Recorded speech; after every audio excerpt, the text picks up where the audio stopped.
Islamic nations have joined hands to guard Gaza. That's right, Malaysia leads the charge against Israel's blockade.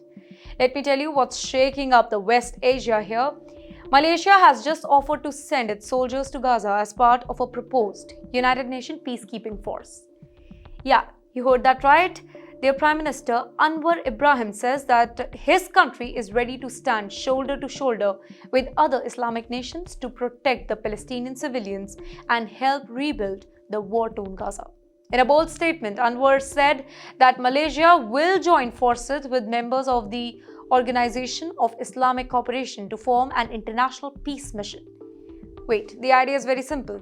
Replace Israeli troops with neutral forces from Muslim nations under the UN flag, just to ensure stability and peace here.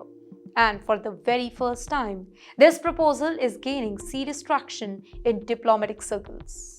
Now, here's the context. The International Court of Justice recently ruled that Israel's blockade of Gaza violates international law, calling it a form of collective punishment maybe. And that verdict has given new momentum to calls for an Islamic-led peacekeeping mission.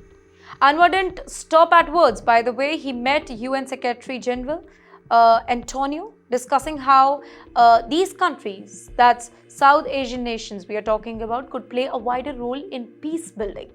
Now remember, Malaysia and Indonesia have some of the Muslims' largest populations, and both have been very vocal critics of Israel military actions in Gaza. But wait, this isn't just about sending troops, it's about a message.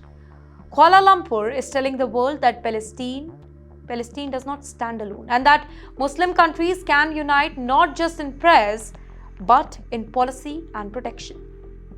However, not everybody is cheering, by the way.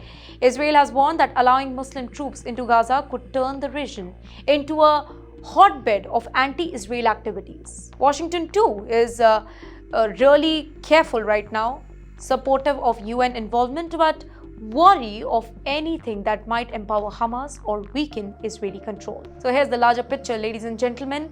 A Muslim peacekeeping army in Gaza that could rewrite the region's power balance.